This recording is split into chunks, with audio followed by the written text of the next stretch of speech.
Okay, those of you who've just joined us, can you please introduce yourself briefly? It would be good to get to know you.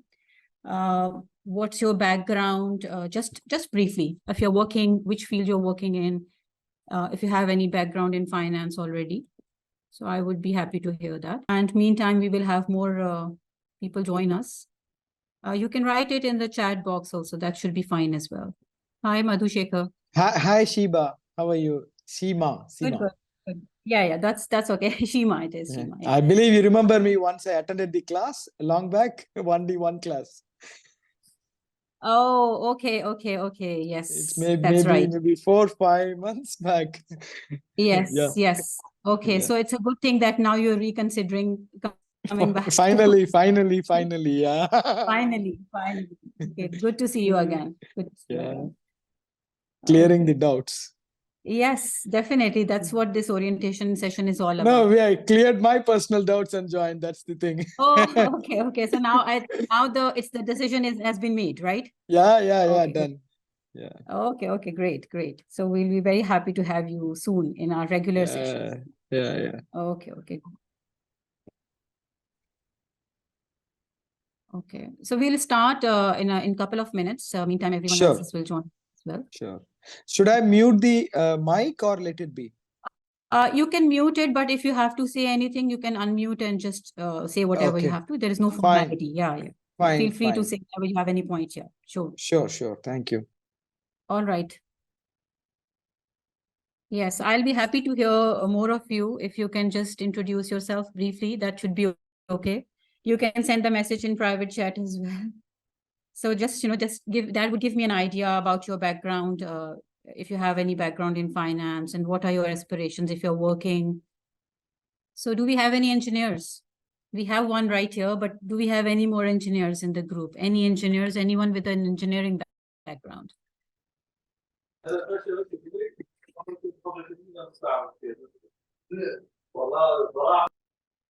So are you asking us the participants? Yes. Okay. Hello. Hi. Hi. Can you hear me? My name is Mujtaba Al-Hashmi, and yes, I'm a chemical engineer. I also have a MBA as well, not focused in any area, and familiar with the CFA in the past. I have attended the exam of CFA in the past 3 years ago without studying it. I only studied the part with the ethics.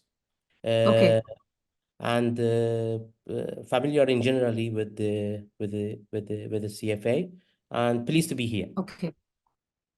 Okay, great to have you here. Thank you so much for introducing yourself. So you're not now a pure engineer. I can't call you a pure engineer because you do have your MBA as well. So that definitely gives you an edge. And you have, as you said, that you've already taken, so you know what it feels like, what it tastes like, the CFA exam. Okay, we have Najib as well. Okay, thank you so much, Najib. Okay, you have a background in financial engineering. Okay. All right. Hi, my name is Yes, please. Yeah, my name is Mohammed Al-Shamsi. I'm similar to Mr. Mujtaba. I have chemical engineering background with an MBA concentrated in project management. Okay. Great to have you. Excellent. Okay, we have Ahmed as well. All right, you're a finance bachelor. Okay. Umar, all right. Majoring in accounting. Great. So we have a mixed group here. All right. Hi, you are in venture capital. Okay. Leanne, is that the correct pronunciation? Leanne, I'm so sorry. Line. Okay, line. Okay. All right. Yeah, definitely. You are in the venture capital industry. I think CFA would definitely be very, very suitable for you. Very relevant for your industry, especially with your experience, definitely. All right. So we can start the session now. I will share my screen with all of you. Please confirm if you can access my screen. Yes, Asma, please go ahead. You want to say something? Yeah, I just would like to introduce myself. My name is Esma Diri. Okay. I graduated from Khalifa University, Chemical Engineering. And now I'm working as a process engineer with ADMEC company. And actually, I don't have any background regarding the economics or finance, so I think this will be added value to me. Definitely. And Asma, to tell you honestly, we also have, like in our team of finance trainers, we have a trainer or two with the engineering background. So engineering is not your disadvantage at all. Don't worry about that. CFA curriculum is designed in such a way that it increases in complexity progressively. So level 1, once you're done with level 1, you are very, very well prepared for more complicated topics. So they go easy initially. All right. So welcome to all of you, a formal welcome to all of you to today's orientation session. I am Shima Shiraz Ali. I am CFA charter holder and certified FRM and a very proud member of the Kaplan Professional Middle East, the team of finance trainers here. We are going to have the orientation session today. I will answer any queries, concerns, questions you have related to what CFA program is like, CFA level 1 exam particularly, what is it like, what are the various topics that are covered, and what support we at Kaplan provide you primarily. So welcome to all of you. One more thing, towards the end of the session, around 10-15 minutes I'll take 10 to 15 minutes to give you a brief demo of what exactly it looks like in our regular class sessions. So I will go through one topic or two topics briefly with you, and that would give you a feel of what an exact classroom session looks like. All right. So we'll start the session now, the orientation session. Okay. So here we go. I am very proud to introduce Kaplan to you. I'm sure it requires no introduction. Anyone with any background in finance, you would know that when it comes to training, I will be adding people as well. So just, yeah, anyone with a background in finance or anything related to your professional qualifications, you would know that Kaplan Professional Middle East and Kaplan itself is not a new name in the education industry. We have a presence from since 1938. That was the year when we were founded. So pretty old company, I can say that. All right. We are also part of Fortune 500, and definitely that gives me a pride that I am part of such a big group here. And I welcome you all to the Kaplan community here of CFA professionals. Okay. We have around 200 plus trainers worldwide, and we have collaborations with worldwide. If you know we have a presence in 128 plus countries, 110,000 corporate clients we have worldwide. I will bring you to the CFA trainers that we have here, or briefly introduce all of them to you as well. We have Bilal Ahmed as the head of CFA here at Kaplan Professional Middle East. Then you have me. As you can see, Bilal has over 15 years of experience. Then I'm Shima Shiraz Ali, so you can see me. I have 14 plus years of experience, both industry experience as well as experience in the financial trainings. We have Akshay Bhandari. He is a very popular guy when it comes to financial modeling and Python. We have Ali Hussain. Mr. Ali Hussain is another very prominent trainer here at Kaplan. And then we have Muhammad Junaid. Okay, now if you see, Muhammad Junaid is the guy, he has the background in engineering. So he is an engineer by qualification initially. And of course, then he came into CFA, and he obviously did very well. And now he is into financial training as well. And we have Mr. Hisham Shalabi. And these are just a few names. We have many more CFA charter holders in our list of trainers. All right. So I'll now introduce you to the CFA Level 1 exam, what the exam topics are.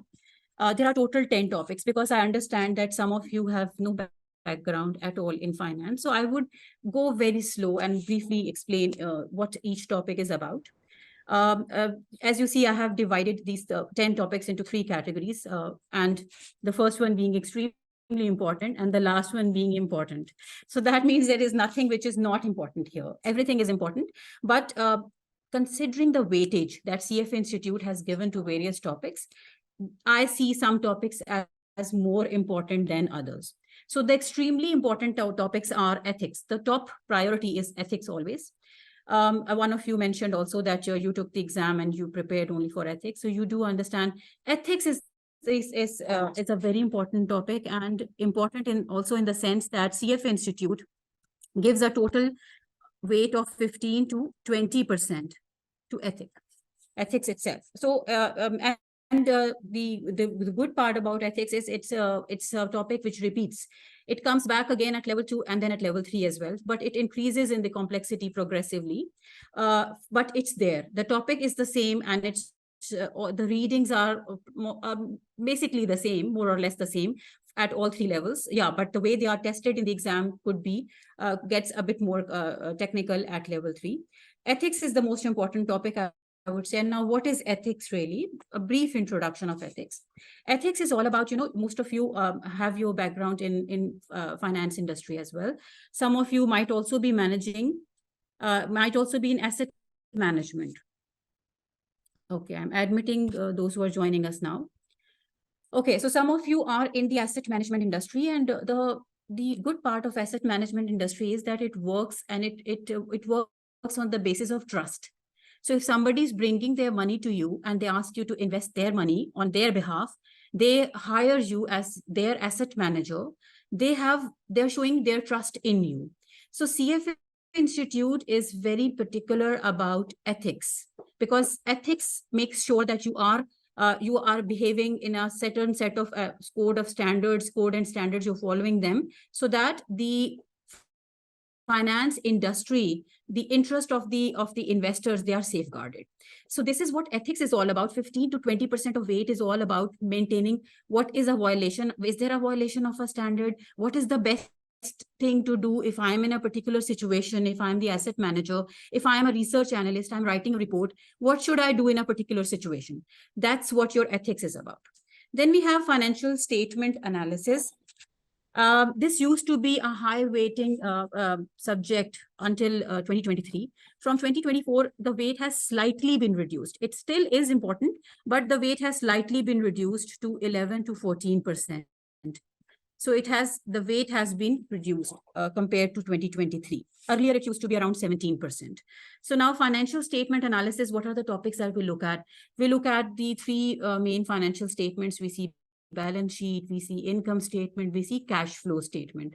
And then we just don't look at these financial statements, but beyond that as well, like what the numbers are telling us, what story are they telling us as a financial analyst?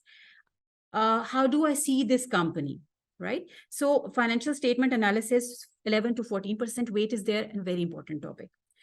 The next 2 topics, equity and fixed income valuation, they have both gone up in terms of their weight in the exam. So we are putting a lot of focus on equity and fixed income because CF Institute has given more weight from 2024. Now, equity is what? Equity is when a company is investing, the company is looking for funds. The company has to generate funds. There are 2 ways a company could generate funds. One is through debt. The other is through equity. So equity is what? If I am investing in a company as an equity holder, I'm actually a partial shareholder in the company. I own a thin slice of the company. I own the company partially, right? So this is what equity, the section on equity is all about. We look at how to value the equity. What is equity valuation? How that is done. If I am an investor, want to invest in a company, looking at the financials of the company, what do I see? What is the correct price that I think that this is the correct price, share price that I should be willing to pay for this company? This is the focus of this topic, equity, and the weight is also 11 to 14%. Okay, then we have on our list fixed income. Now, as I said, the company, when a company raises capital, there are 2 ways to do that. One is through equity, the other is through fixed income, right? Which is through debt. So fixed income or debt is what most common is your bonds. So when a company is raising capital, they say, we don't want anyone to come and join as a shareholder because they take a portion of the company with them. We want to generate funds through debt, right? So then if a company is issuing a bond and the company is asking for the investors to come and invest in the company as a lender, not as a shareholder, then I, as an investor, what do I want to see in that company? How do I value a particular investment? That is what the fixed income section is about. This section also carries 11 to 14% of your exam weight. Okay. Now, the very important topics. We have two topics. One is your portfolio management. In fact, portfolio management used to be it used to weight only 5 to 8%, but now the weight has substantially gone up from 8 to 12%. So it's a substantial increase starting from 2024. The reason is that the CF Institute understands that this portfolio management is the way to be, right? At level 3, portfolio management has the highest weight. So they are already preparing you from level 1 itself, and that's why the weight has gone up in portfolio management. What is portfolio? When I'm maintaining a portfolio, do I have stocks? Do I have bonds? Do I have real estate? What kind of investments do I have? And how do I manage a portfolio? This is what this section is all about. And when we talk about portfolio, we look at the portfolio risk. What will be the return at portfolio level? What can I generate by having some risky assets, some not so risky assets, some very, some cash as well. So that's what my total portfolio should look like. Some risky assets, depending on how hungry I am for the risk. What is my risk appetite? Okay. The next topic is alternative investments and the weight. Yes, we have a question here. Definitely, Umar, and you can take a screenshot of it, not a problem. Otherwise, also, we will be uploading these orientation session notes. Everything will be uploaded as well. So if you have already registered and you have access to the learning management system, you will anyways get access to all of this. All right. This will be recorded. Yes, Dima, yes. So 7 to 10% weight for alternative investments. What is alternative investments? As I mentioned, real estates, hedge funds. How do they operate? What are the different strategies they use? How do they charge fees from their clients? That's what alternative investments is about. And these are the two very important topics that we consider for your level 1 exam. Then we have some important topics. This, again, they are solely based on their topic weight. So quants used to be a high weighing topic, but now it's 6 to 9%. And that should come as a good news for most of you, because students usually didn't like quants as much. I'm not talking about engineers. Actually, engineers used to love this topic. But anyways, the weight has been reduced, but content-wise, it is more enriched. So 6 to 9% weight is towards your quantitative analysis, where what do we look at? We look at the time value of money. What are the probability theories? Very basic ones. We look at hypothesis. When I am interested in finding out, for example, I say, what is the average income in UAE? And I come up with my hypothesis that the average income is, say, 25,000 AED per month. This is my hypothesis. And then I want to prove whether I'm right, whether I'm wrong. Then I would collect the data, how you would do that. This is what quants is all about. 6 to 9% is the weight towards your CFA Level 1 exam. Then we have economics. Economics weight has also been reduced. This should be a good news for most of you as well. Economics, they test you at a very broad level. I mean, they do not expect you to have the same information as an economist would have, but they do want you to have some basic knowledge of what is economics all about, what is demand, what is supply, how the markets work, what is the pricing, how the companies do pricing and all. So this is, and then the policy level, what is a monetary policy, what is fiscal policy, how do the governments come up with a fiscal policy, what is the role of central banks. This is what economics is all about. But the weight has been reduced. Content wise also, there are some changes. Corporate issuers, I can say hands down, so probably the easiest one. That's the easiest topic on CFA Level 1 exam. 6 to 9% is the weight. And finally, we have derivatives. Derivatives weight is 5 to 8%. So derivatives, we look at various derivative products that we have. What are the options available? How do we do trading? What is futures? How can I control my risk? How can I reduce my risk? What are the products available in the market? That's what derivatives is all about. So these are broadly the 10 topic areas that we have in CFA Level 1 exam. Yes, we have a question here. Some of the basics of quants and economics have been dropped, but they are part of prerequisite. I guess these will. Yeah, okay. Kalyan. All right. Excellent question. The question is that some of the topics from quants and economics have been dropped. That is true. Some topics have actually been dropped. For economics already, even in 2023, CFA Level 1, they had some prereq readings where they expect you to know the basics of demand and supply, even though that was also covered in the course. So not to worry, whatever has been removed, there is no way that you would understand things without having a prior knowledge of that. So, okay, now that you have asked this question, I want to show you something. Here, just a second, here. So this is for your, once you have registered, you will have access to the learning management system. So I'll show you, we have a couple of videos that we have uploaded already. You see this introduction videos, all of you. So these are your introduction videos. I will click on one. So this is your introduction to accounting. Then I can show you this introduction to quantitative methods. This introduction to quantitative methods, basically, this is the video here. This video is available. It has already been uploaded to your learning management system. This is what this video is all about, those prerequisites that have now been removed, and the now made part of the prerequisites, the readings that have been removed. And by the way, not much has been removed. I would tell you, very few things have been shifted, and we have already covered them through the videos. So you will have access to these videos. Yes, Kalyan. So I hope that answers your question. Okay. All right. Now, what is the exam structure, and what a typical exam day looks like? All right. So we have 2 sessions, even on any given day. It used to be earlier, it used to be a full-time activity, full day activity for taking a CFA Level 1 exam. Back in the day when the exam was paper-based, I have taken one of those as well. So it used to be paper-based, would easily take up your entire day.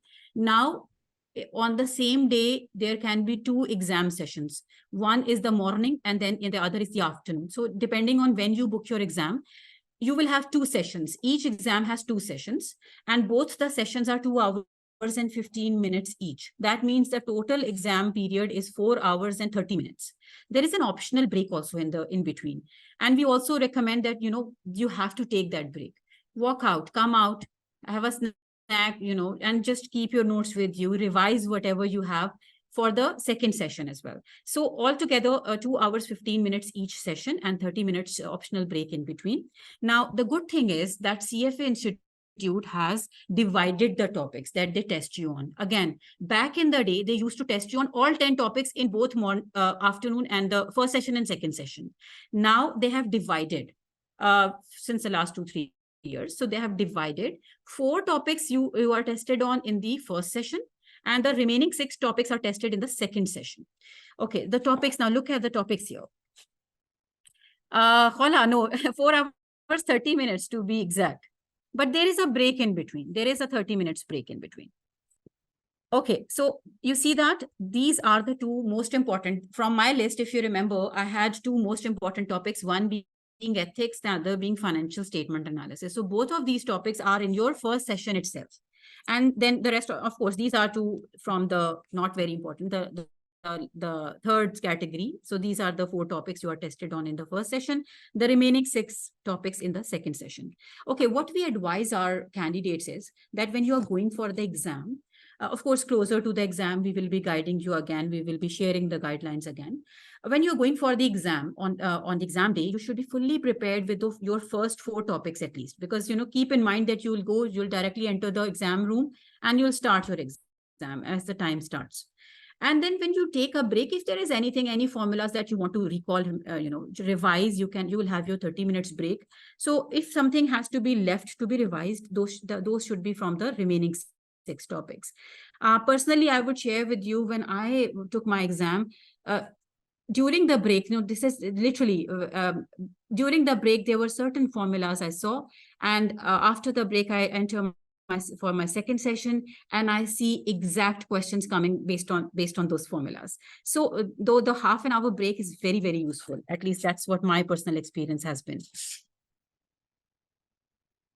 Okay, now how to prepare for the CFA exam. What exactly is the process? Because you'll be taking your sessions. So what do we do after the sessions? Again, these things will be explained by your trainers once again. So it's not that this is, you should know everything today. When you'll start with your sessions, the trainers will guide you again.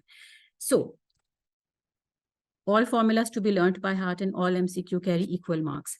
All right. Yes, the exam is MCQ based. All MCQs carry equal marks and there is no negative marking. That means you have to attempt every question and not to worry about the negative marking part. Your second question was learned by heart. Yes, most formulas have to be memorized. There are some formulas which are not really tested, or if they are tested, they may share the formula with you.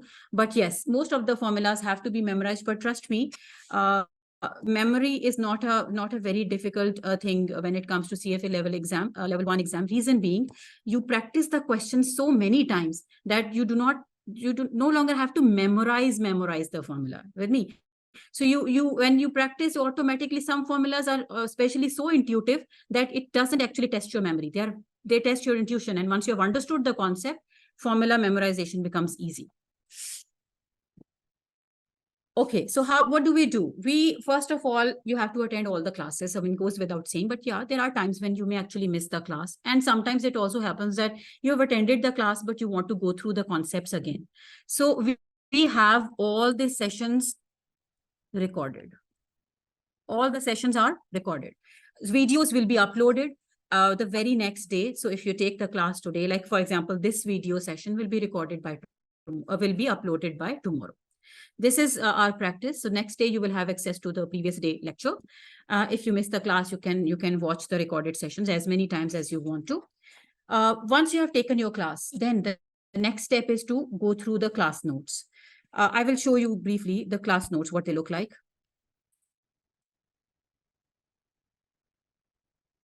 Okay. This is, by the way, the learning management system.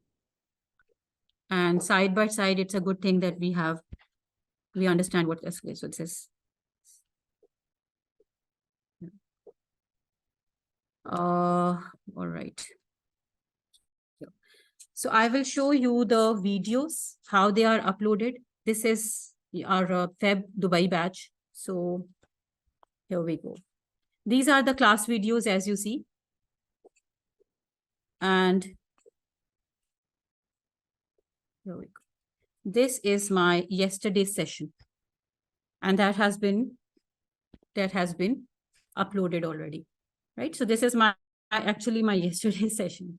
And I'll show you the class notes as well. Here we go. So these are the class notes. So I'll show you my class notes from the yesterday's class. Here. So you can download these class notes.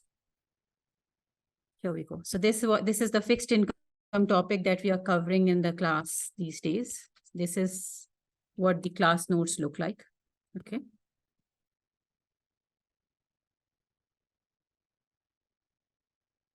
Yeah. Okay. So these notes are downloadable. You can print these notes as well if you want to. So you attend your class, you have access to your videos, you go through the class notes. The class notes are a great source to prepare for the exam and go through the Schweizer readings. Okay, I always recommend the candidates to go through the Schweizer readings. The reason being, Schweizer readings is actually the industry standard. Not because I represent Kaplan, because Kaplan Schweizer readings are very compact. If you go for CFA Institute readings, the readings are very, very exhaustive, very extensive. So given the time constraints, because the candidates, most of you are working already, so you do not have that kind of time available at disposal. So a suggestion is to go through the Schweizer readings. You will be provided with the readings. I will shortly show you the online version of the readings as well and how to access the readings, everything. I'll just show you briefly. Okay. After you have gone through the readings, the suggestion is that once you're reading you go through one reading, always if it is in a printed form, keep your highlighter with you, keep highlighting the important points so that the next time when you go through the same reading, you don't have to cover everything. You already know exactly what are the main points that are there. And as I said, the class notes are already very detailed. So they cover everything for you. And then when you go through the readings, it should not be very difficult because already things are covered in the class. Then once everything is done, you attempt the CFA Institute. For example, you have covered one topic, you attempt CFA Institute end of chapter questions. Now let me show you what CFA Institute end of chapter questions look like.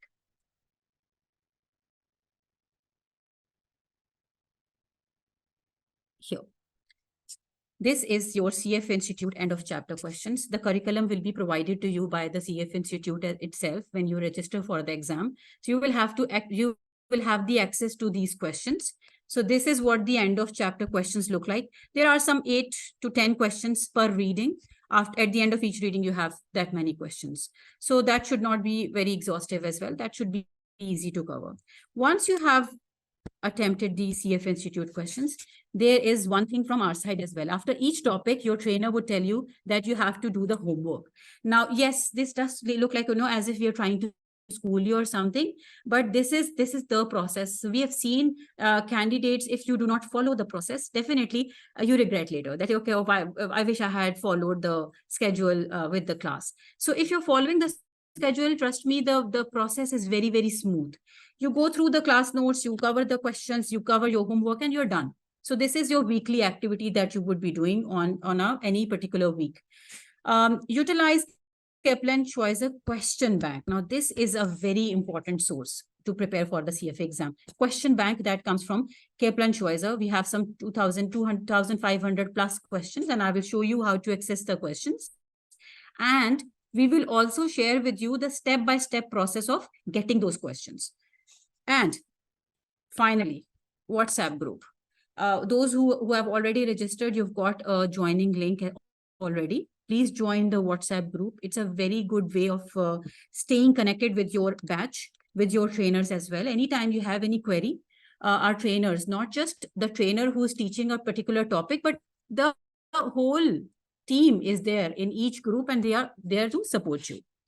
Okay, all right. So Dima, thank you so much. It will be sent end of this week. So you've not already got the no, all right. So you haven't yet got the joining link, but once you receive the joining link, please join the WhatsApp group because that's a great way of staying connected with the batch, with the trainers, and clearing your doubts quickly. Absolutely, Kalyan. That's exactly what I'm saying. Can we skip the CFA Institute notes if we are short of time? Do we miss out on anything by this? That's what the trainers are here for. So as you see this, I've shown you the CFA Institute material. This link is open actually because I was going through the notes for my sessions. So the trainers, they go through the CFA material as well. If anything important, they think that that should be discussed, they normally discuss it in the class. They include it in the class notes. So we do not recommend you to go through the class, the reading, CFA Institute readings, because they're very lengthy. Yes, but what is recommended is right here. You have to attempt the CFA end of chapter questions. So this is one thing that I would definitely recommend you to do, but you do not have to go through the CFA Institute readings for sure. If anything is important, your trainers will cover that. Okay. So how to access the class videos and class notes? You will get the access once you register. You will get the access to learn.kaplanprofessionalme.com. And you will also get access to kaplanlearn.com. These are your two main sources where you will have access to everything that you need. Kaplan, the first one, this learn.kaplanprofessionalme.com, that gives you all the recorded sessions, all the class notes. I just showed you the class notes. So these class notes and recorded sessions are available here. And the question bank. that is accessible here at kaplanlearn.com. How do you use that question bank? I will show you. So Kaplan Learn. This is your kaplanlearn.com, and I am now going to CFA Level 1, May 2024. Okay. All right. So you see the, I'll show again. So this is what the page looks like. And then I click on the study notes. When I go to study notes, I will show you one by one all that you have available here. First of all, you have right here, you see this Schweizer notes to the left. Once you click on Schweizer notes, all the 5 books are available, right? This is the online version of it. For example, if I click on book number 4, fixed income. So this is your fixed income topic here, right? So this is all of the material is there. And then I go back to the study tools and explore more. What else do we have here? Okay, right here on the exam and quizzes, you see this exam and quizzes. Within exam and quizzes, you see Schweizer Pro Q Bank. Schweizer Pro Q Bank, I click on that. This is the question bank that I'm talking about. This is the your main source to derive all the questions. You see, we have some 2,738 questions altogether. This is the total number of questions that you have available. So you can create. It's very self-explanatory and it's fun. So you create your questions here. Suppose I say I want to do quantitative methods. So these are all the readings in quantitative methods. I want to do a specific reading. For example, I say I want to do rates and returns. And I click on that if there are, yes, any subtopics. You see the subtopics? I say, no, I only want to cover, I've just covered the first topic only. So I select only the first topic.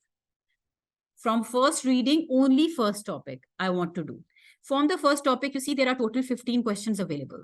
So you say, okay, fine, I want to take the quiz. So I say, press add to quiz. You see total 15 questions are available. I press next and then next again, next. All right. Now you can either print the quiz. You see here, the print quiz option is available or launch quiz option is also available. Suppose I prefer to and ask all the candidates you should go for launch quiz. Reason being, all your experience will be then recorded. You will have access to all your scores. If you print the quiz, then you have to maintain your scores yourself. So if you're doing it online, later on, closer to the exam date, you can simply review the questions that you got wrong, right? So you can say only show me the incorrect questions, previously incorrect questions answered. So then you will have access to all those questions to be reviewed. Let's just select at random A. Okay, so the answer was B. So right, see, once this is online, you immediately see the answer as well. So when you scroll down and you get the answer explanation as well. So this is what your question bank looks like. You can create quizzes on your own, and of course, everything will be recorded. Your progress will be recorded. See, this is in progress now, and I can go later on go as and print it as well.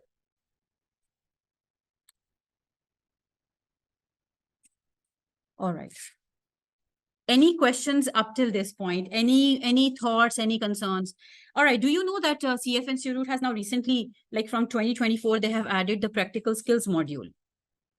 I heard about that. Yeah, that's a great initiative, I would say, because what they've done is they have from 2024 onwards, they have introduced practical skills module.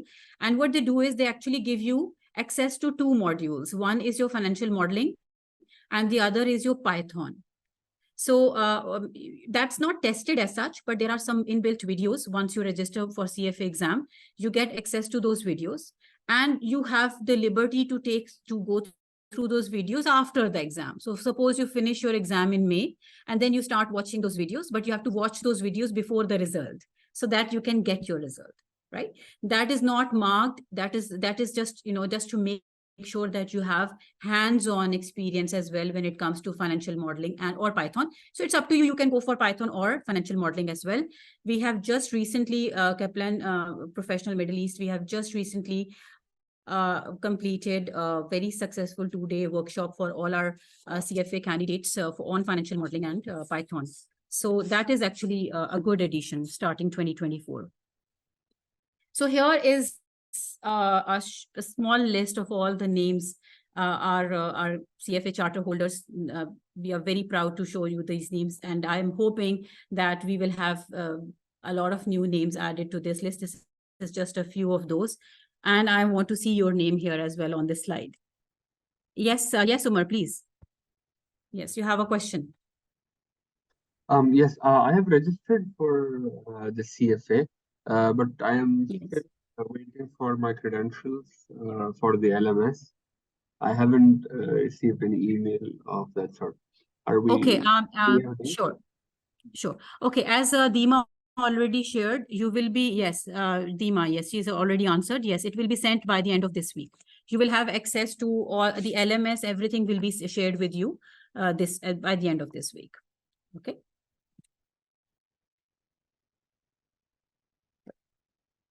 All right. So as I said, I want to see your names as well. So some of the names will be removed. We cannot adjust all the names on one slide. So definitely I want to see your names on this slide so that next time, of course, we want to show your names as well to another group. Okay. So we have chartered financial designation, and some of you, like one of you mentioned that you are already in the venture capital industry. Yes, the doors are open for you. There is nothing comes close to you, close to the CFA charter in the field of finance. Frankly, I am an FRM myself as well as CFA charter holder. But when it comes to finance industry, when it comes to the number of opportunities that are available, definitely CFA charter goes a long way because the market is really open for CFA charter holders. And as you see, this list can continue: fintech, hedge funds, private equity funds, you name it. All right. Now, some important details. This is step-by-step process. We will be focusing one thing at a time. So yes, ultimately we have to worry about the CFA charter as well. But right now, what is CFA level all about? What is the pass rate? That is what is most important for us right now. What is the recent pass rate? It is 37%. Is it bad? No, it's not bad. When I did my CFA level 1, the pass rate was 24%. So pass rates, they keep on changing. Last year, pass rate was 22% as well. It was 40 plus as well. So the pass rates, they keep on changing. So recent pass rate, however, for level 1 is 37%, which is actually a good pass rate. And as you see, the pass rate improves as you progress to level 2 and level 3, because, you know, the passing probability increases as you progress to the higher levels. Okay. As you know, there are 4 exam windows for CFA level 1 exam, and I think that all of you are registering for May. Is there a cutoff on passing mark? Is it disclosed? Okay, very good question. And here we go. This is the answer. No, it is not disclosed. They do not, CFA Institute, they do not disclose the minimum passing score. However, the best guess is that they do show the exam result, something like this. This is your 70%. And here they have 50%, and they have all the topic areas. For example, the first one being the most important, ethics, right? So if you have scored ethics 70% plus, so they will just show you where you are, but they will never share the exact score with you. That's the thing. So then obviously you can come up with your own average that, okay, what was my average score? But there nothing is disclosed from the CF Institute end. But the best guess is that if you are close to 65 to 70%, on most of your topics, then you are in safe position. Okay. Any other questions?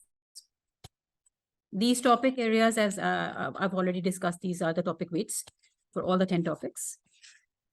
All right. So this is the class support and the resources that we have available. These are our classrooms. This is one of the classrooms that we have here. Schweizer notes, quick sheets, books. Yes. Okay. Now, quick sheets. When I say quick sheets, it's mind maps are provided to you by Kaplan Professional. What is a mind map? See, when I'm very close to my exam, then I really want everything summarized, because we have covered everything, readings, question practice, and I still want to cover things, but very quickly. So summary is what I'm looking for. Our trainers are kind enough that they prepare their own summaries as well, and they share with the students, as well as we have mind maps available. So mind maps is what? It is a summarized form of all the readings. And that is what you will, this will be your great resource when you're very close to your exam date, because that is the quickest way of revising your concepts. Okay, WhatsApp groups. No. Actually, I like it because, you know, that probably you are asking questions on other people's behalf as well. Is it okay with scoring high on some topic and low on some? Is there a segment cutoff? All right, excellent question again. Now, see, this is again, this is your 70% score. This is your 50% score.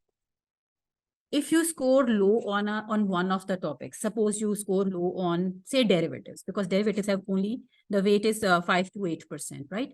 So suppose on derivatives, the score is right here, close to 50%. Can you pass the exam? Yes, you can pass the exam. But if you score very low on ethics, because the sheer weight of ethics, it's 20%, around 20%, that's huge. So if you score low on ethics, automatically your chances drop. But ethics is not very difficult. That is the good thing. And highest weighing topic as well. So if you score high, see, this is your ethics. And that is your derivatives. Yes, it's fine. It's fine. So you have, your aim has to be, that's why I shared that list of important topics. Your aim has to be to score very high on the first 4 topics: ethics, FSA, equity, and fixed income, because that will improve your chances because of their weight in the total exam. All right, continuous support groups through WhatsApp. Yes, we have that WhatsApp groups available. And as I said, it closer to the exam days, honestly speaking, sometimes the discussions are happening at 3 a.m. in the night also, because tomorrow you have your exam and you're posting the questions on the WhatsApp group. Sometimes the trainers are answering, but the best thing is that your own batchmates will also be answering your queries, because all of you are in the same position. You're all taking your exam. So the batchmates are also helping each other out on the WhatsApp groups. Schweizer Pro Question Bank mock exams. All right, so mock exams, I'll show you the mock exams as well. Although the mock exam is not available at this point here, but you will have it available. So there will be total 4 mock exams, but these will be available early in January. All right, so these 4 mock exams you will have available. And then you will have, I believe, 2 mock exams for the CFA Institute as well. So altogether, you will have plenty of questions at disposal to practice. And if you do that, you should not worry about your exam, as long as your scores are well and you are discussing your concerns with your students. Okay, the learning management system, I would show you once again. This is the learning management system. This is what it looks like. You will have access to your May 2024 folders once you get the CFA. Here. So this is your May 2024, Dubai and Abu Dhabi. So you will have access to this. And you will, once you have access to this, you will automatically be able to watch all the recorded videos. Here. So class notes are uploaded, videos are available, slides, all the lecture links. This is your go-to place when you want anything from your class sessions. All right. If you have any concerns, any queries, please go ahead, ask me. I'll be happy to answer your questions. All good? All right. So I'll quickly show you the deadlines. Deadline is right here. Yep. So deadline for registering for the exam is, all right, so this is for May exam, and the deadline is 6th of Feb 2024. This is your deadline for registering for the exam. And the exams are happening between 15th and 21st of May 2024. So this will be your exam window.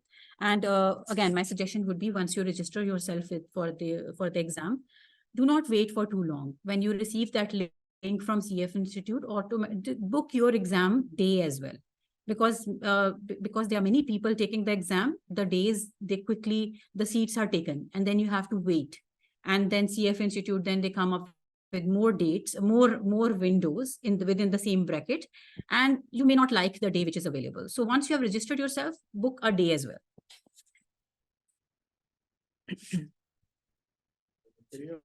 for each session is available before the session comes? Like, will I know what am I gonna? Okay, good question. Safe, right? The question is that the material that will be covered in each session, is it available before the class so that you know at least what will be covered in the next session? Yes, your class material is shared with you once you register. You will have access to all the course slides. The course slides are already uploaded to the LMS, so you can access the course slides from there. And the trainers, ideally either same day or one day before, they will share. And in fact, what they normally do is they finish the session and they tell you what we will be covering in the next session. So they share their plan with you. The discussion is very, very open. And anytime you have a query, you can ask on the WhatsApp group as well. So we tell you that what will be covered in the next session, and all the class slides are already uploaded to the LMS. Yeah, but the written notes that the trainer would be writing during the class, that will be uploaded after the class, of course. Yeah, so that is available after the class. Hi, All right. So yes, Seema. Yeah. yes. I've just invited for the orientation. Okay. I'm thinking that I'm thinking to go for the exam in the May or August. Okay. So I just want, is this the time from the schedule from starting from December till May? Is this still sufficient time to get the things done or it will be a huge push needed? We continuously Okay. work it out and all these things. Whether I All can right. give the exam on August or I can give it on May. Just want your advice on. Sure. I will answer that. And we have a few more questions. Which trainer will be teaching which topics? All the trainers are their subject matter experts, so can't share already. Anyone could come up, but we make sure that the trainer who's coming, they are the expert in that topic. Sorry, I joined a bit late. How many hours of study are realistically recommended? When should we start studying? All right, so I think I can answer both the questions together. The question is it sufficient time for May 2024 exam if we start studying from December onwards? Well, really, the answer is yes, and the answer is maybe. Reason being, really depends on your work hours. If you are already working full time, and if you think that your work hours are very challenging, but you want to still give it a try, you can register yourself for May 2024 exam, and then CFA Institute gives you a chance to postpone to the next window. So if you find that, okay, it's getting a bit challenging in my schedule, if I finish my work late, and if you feel that way, you can postpone your exam to the August window as well. But generally, this is a good enough time, because what we do is everything is covered in the class. If you do not miss the schedule, if you are on track with everyone, then it should not be a challenge. Because most of the candidates that we have, 90% of them are working professionals. Well, more than 90%, I would say. So everyone is working. They take the class in the evenings. The next day is usually we have a break. So we have alternate day classes. So you take the class. Next day is your free day. You practice the questions. Thank you. Yes, Asma, syllabus changes. There are changes. Yes, the weights have been changed. Some topics have been removed. Some very minor changes. A lot of chopping has been done. Some longer readings. Okay, Jabran. Some longer readings have been made shorter. But does it make a difference? If this is the total topics that I'm supposed to cover, you break them down into 20 readings or you break them down into 5 readings. This is all I have to cover. So this is what CFA Institute has done. They have chopped some of the readings into smaller readings. But content-wise, it's more than 95% the same. 3 classes per week. Yes, so Dima has answered. All right. I can does answer, the required Diane. attendance? Yes. Okay, thank you, Dima. Yes, so for the pass guarantee policy, the attendance has to be either through Zoom, the live session, or through face-to-face classes if you're registered for the physical classes. But rewatching the recording on your learning portal does not count as attendance. Okay, so does that answer your question? Okay, does that guarantee, pass guarantee include viewing the sessions after? Yes, all right, thank you. All right, so as I promised, today we will be having a short 15-20 minutes demo on what a classroom session looks like. So I will be starting with a very, I'll show you as well, the two topics that are right here in the list of important topics here. So the two topics, equity and the fixed income. That's what we will be having our brief session on, demo session. How many hours in each class sessions? It's 3.5 hours class each. Yes, it's Manas, it's 3.5 hour sessions. Okay, and you have a break as well in between. So it's like 10-15 minutes break, depending on the topic. Sometimes you can have 2 breaks, 10 minutes each. Sometimes 1 break, 15 minutes each. Okay, 15 minutes. All right. So now we will be starting with the demo session. If you have any questions in between also, you can just ask any question related to the exam. This demo session is just to give you an idea of what the exam, the class session looks like. All right. So equity, as I mentioned, is one of the most important topic areas, and the weight is 11 to 14%. So equity valuation is what we are discussing right now, equity valuation. Okay, tell me, when a company raises capital, suppose a company has to start a project and they need $10 million. This is the project requirement. The funds are required, $10 million are required to fund a project. Now, what are the two main ways the company can finance this project? Yes, do you remember? Debt and equity, excellent. So we can either go for debt or we can go for equity, correct. So if we go for debt, now suppose this is a company that is issuing a bond. So when the company is issuing a bond, this is the company, and the company needs money, right? And here are the investors who want to invest. So investors give the money that the company wants, and the company in return issues the securities or the bonds to the investors, correct? So this is one way. I'm talking about the fixed income or the debt. Second way is that the company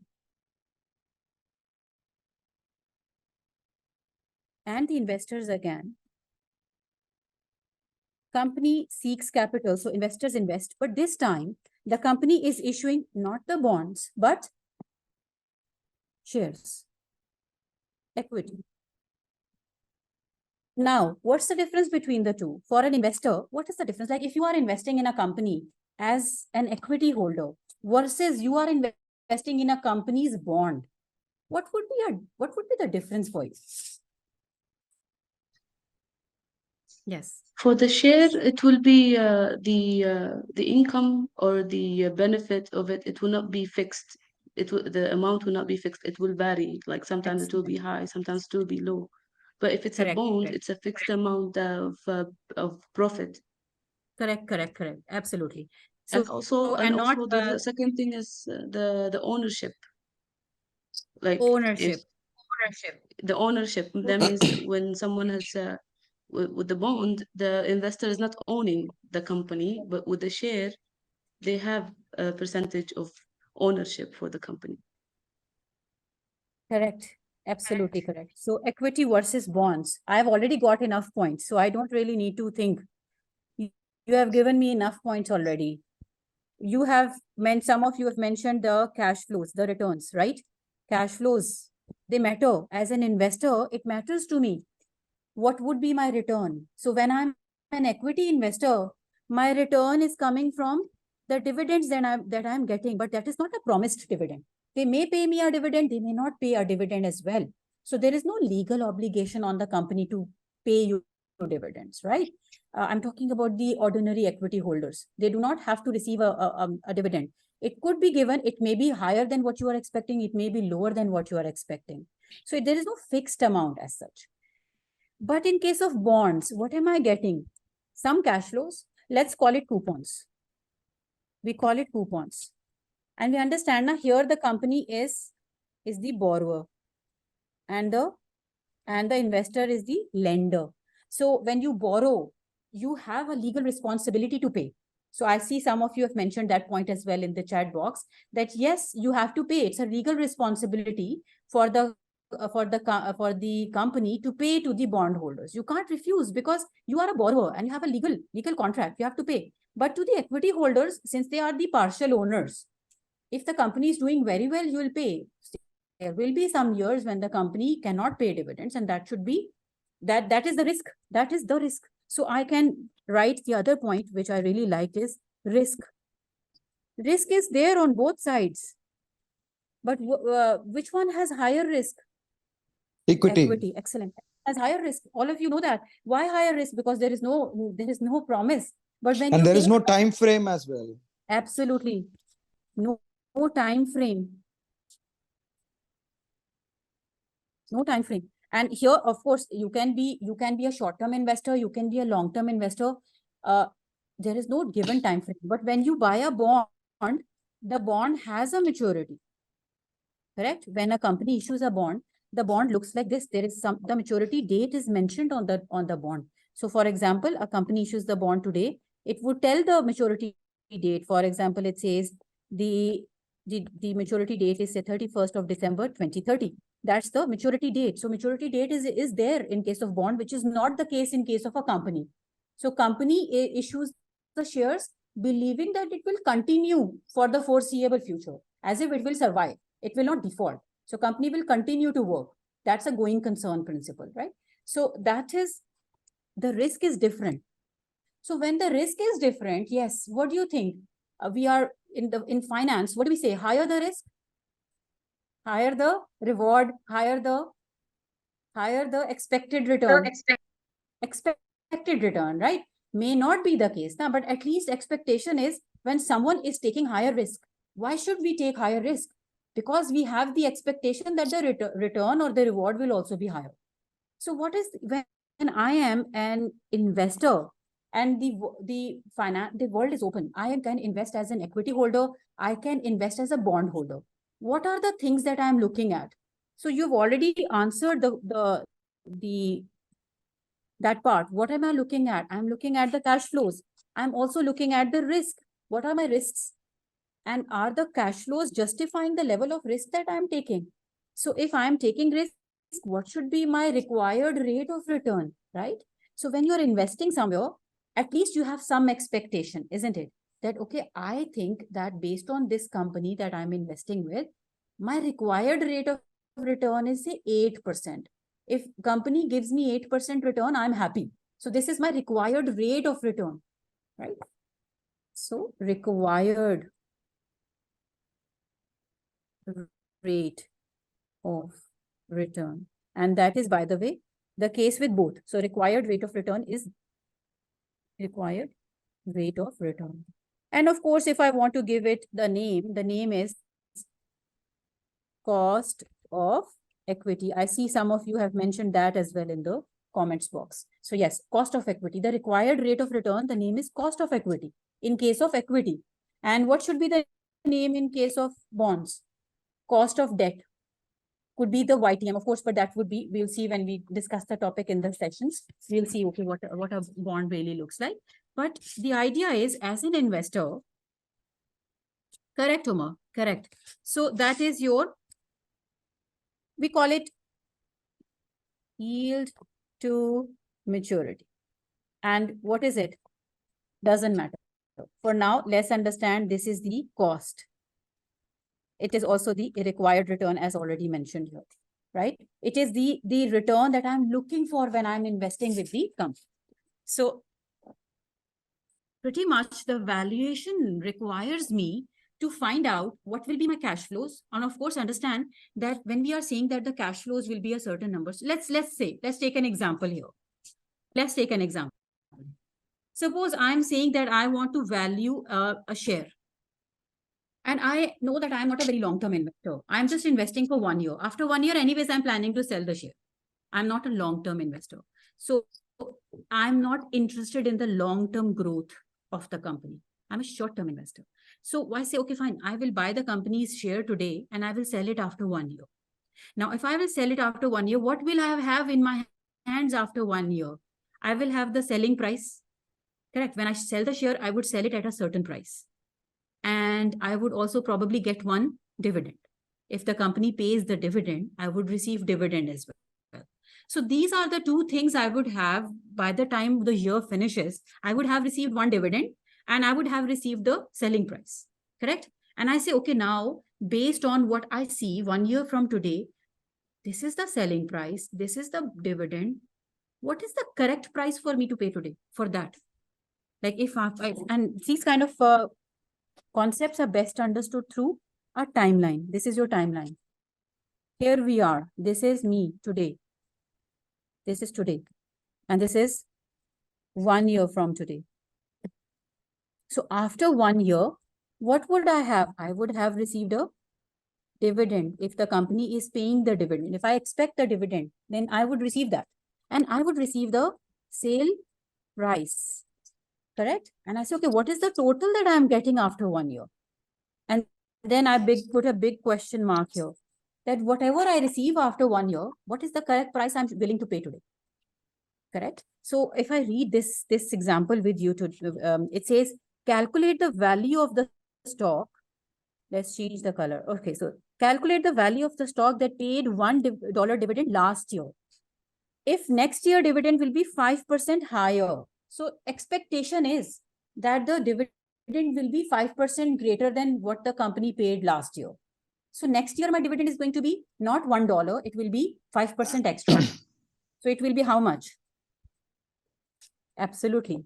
But can we check also? So it would be, of course, it is 1.05. So needless to say, it is 1.05. This is my dividend. And then, okay, I'm actually showing you a question from the CFA material, right? So this is an actual question and the stock will sell for 13.45. That means I will get 13.45 from selling the stock. So how much would I have once I sell the stock after 1 year? I would have received one dividend. I would have the selling price. My total would be how much? $14.5. Now, here I am thinking that what is the correct price that I am willing to pay for it? Correct, Umar? Correct. Now, please help me, all of you. When I am saying that $14.5 is what I will receive after 1 year, and the big question mark also you see on the left-hand side, please help me answer that question. How would I know what is the correct price? There is one thing that I need.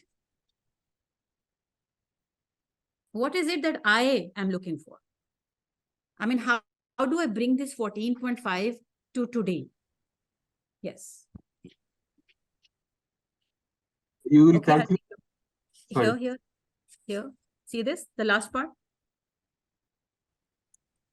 We need to calculate the present value, basically. So the required rate of return should be. Absolutely. I need my required rate of return. See, when you are investing in a company, two companies paying the same dividend, same selling price also, but the required rate of return may be different because I see one company as more risky, other company I see as a stable company. So if I $14.5 I'm getting from both the companies, A and B, and the company A and B both will give me $14.5 after 1 year, but A is risky and B is less risky, then they are not the same. They are not the same. So I am not willing to pay the same price for both A and B. I need to know what is the correct price. So I need the required rate of return. And we have a solution already. Excellent. We have already have the solution here. Good. So we have what have been told here is I have my required rate of return is 13.2%. That means looking at this company, I think 13.2% is a good return. correct? 13% is my requirement from this company. So based on this, I'm going to decide the price today. So let's calculate the price together. Of course, as I said, the calculator functions, all of that, it would be available to you once you have the link available for LMS. The introductory videos that I showed you, a video on quantitative methods, that video gives you a complete detailed view of what the calculator functions look like, how the functions are to be used. Okay, Omar Khan, this is now here right now, it is given in the question. And if you ask me generally where this comes from the fact that what kind of a company am I investing in? So if I'm investing in a risky company versus a stable company, DDM full form, please. Okay, DDM. I was waiting for this question. Discount, dividend, discount model. This is your dividend discount model, DDM valuation. So I say, okay, the dividend, the selling price, what is the correct price I should pay today? And we have been given a required return of 13.2%. In the exam, either you have to calculate it given some set of information. In this question, it's already given. In real life, how do we get that? Well, looking at a company, there is a certain perspective about a company. The company may be seen as a risky company or a stable company, mature company, where if I say that $1.05 dividend will be paid, expected, it will be paid. There is a strong likelihood it will be paid, versus another company where we are not sure whether it will be paid, not paid. It's just an expectation, 5% increase. But if it is a risky company, maybe the company may not pay, right? Maybe the company pay more than 1.05. Correct. So risk is there. And when risk is there, that has to reflect in my required rate of return. Here we have a required rate of return of 13.2%. I think the answer would be 12.8. Okay, let's find out. So what we do is, whenever you have a cash flow, the time value of money concept says that you bring it to today. Where are we? We are standing here. I'm going to pay a price today. So I have to find out the value of this $14.5 today. Correct? How do I do that? This is $14.5. I will divide it by my required rate of return, 1 plus the rate. Okay, 1 plus the rate. What's the reason why we do that? Suppose you have $100 today for investing. How do you invest? Suppose I say, and all of you gave me 1.05. How did you get that 1.05 dividend? $1 multiplied by 1 plus 5%. That's what all of you did, right? And you gave me the future value that the dividend is going to be 1.05. Correct? How do I bring something from the future back to present? Do the opposite, right? Divide it. So that's exactly what we are going to do. So you have already answered 1.05, all of you. That means you understand when you take something into the future, you multiplied 1 plus the rate, right? So when I have to take it from the future, bring it to present, I will do the divide. So I say, okay, 1.05 is in the future, bring it to present. So what do? I will divide it by 1 plus 5% rate. And you get what? $1. So this is the relationship. When you are taking $1 into the future, you multiply it by 1 plus rate. Bring it back to present, you divide. And that's what I'm going to do here. So I say, okay, 14.5 is in the future. Let's bring it to today. And using what? My required rate of return. What's my required rate of return? My required rate of return is 13.2%. I'm going to use that rate. So 1 plus 13.2%. So 0.132. Correct? So do we have a price then? I think we got the answer already. We've got the correct 12.8. Yes. Is this Hajir or Hagir? Please correct me. Hajir. Hajir. Okay, so this is correct. 12.8. This is the price. 12.8. With me? So now what is the meaning of this 12.8? Okay, what's the meaning of this $12.8? It means that if the company's stock is selling today for $12.8, this is a correctly priced share. Absolutely correct price. Now I'll give you a situation. Suppose my calculation says 14.5 divided by 1.132. And you all understood that, okay, this is 12.8, the correct price.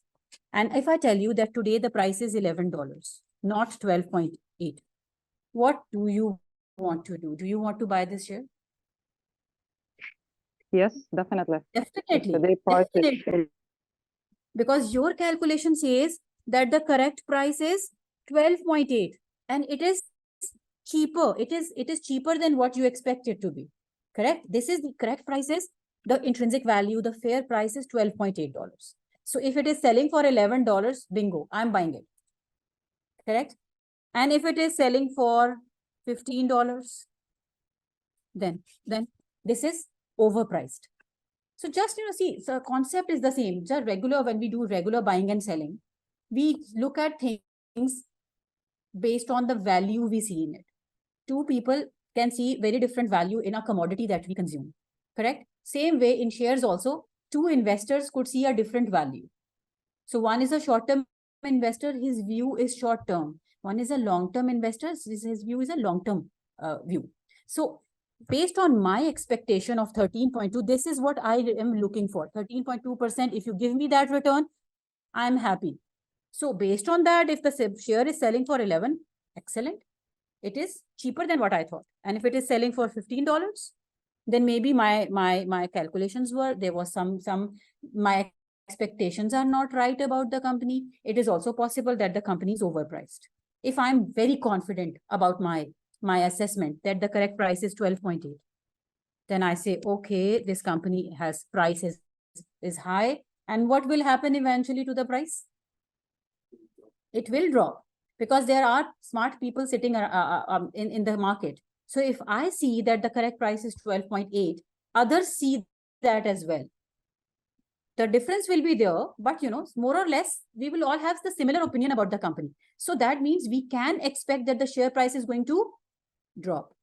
And if I'm somebody who makes, utilizes the opportunities, sees the mispricing in the market, then I can probably make a good use of this as well.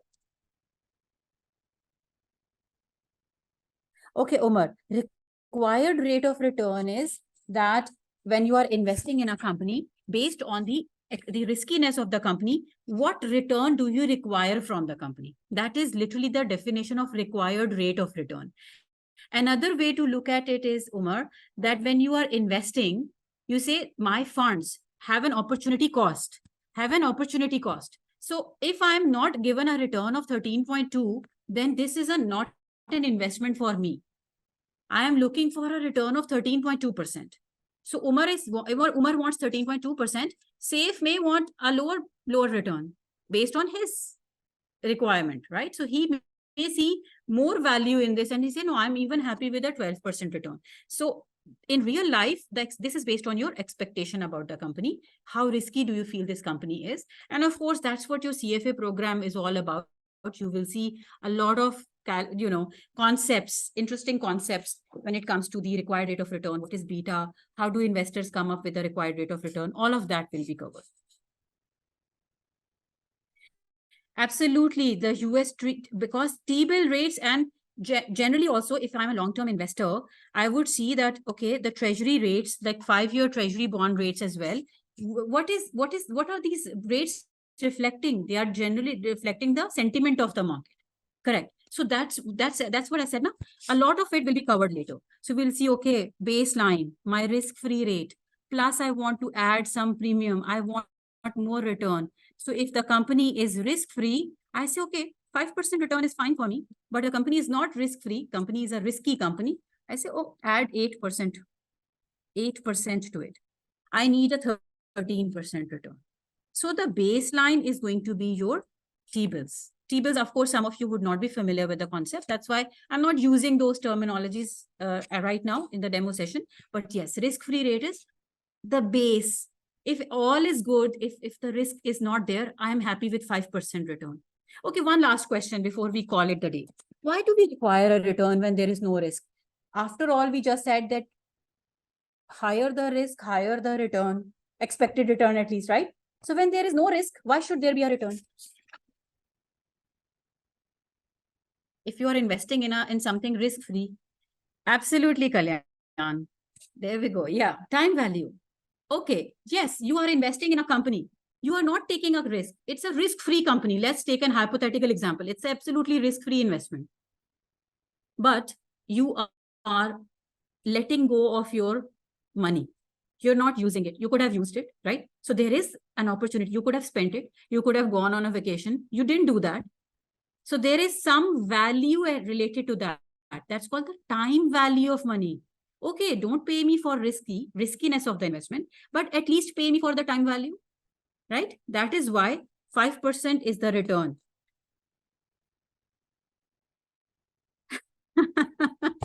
Yeah, good one, Umar. Or maybe you will have a, yeah, I think this is actually a very good comment. Kalyan, I don't think you need to do CFA. You know it all.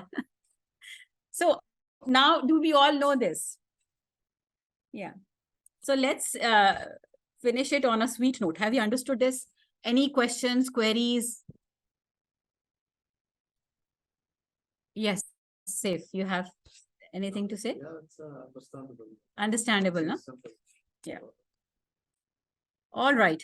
Thank you so much, everyone. So, okay. Thank you, all of you. It was wonderful to see a very participating audience here, and I appreciate that. Any questions, queries you have, you can reach out to us on the, directly to our operations team, or, I mean, if you have not already registered, we can still answer your questions, any concerns you have. Feel free to contact us. Thank you so much, everyone. And I hope to, and one last thing left to do, one small thing left to do, and that is I want to show you your classroom. Here we go. So we have, this is your classroom. This is popularly known as our green room. Most of your classes, by the way, will be conducted in the blue room. So this is our green room, by the way. We have another session ongoing in the blue room. So yes. All right. Thank you very much, everyone. Thank you. Bye-bye. I'll see you on 28th, everyone. Thank you. Bye-bye. Thank you so much.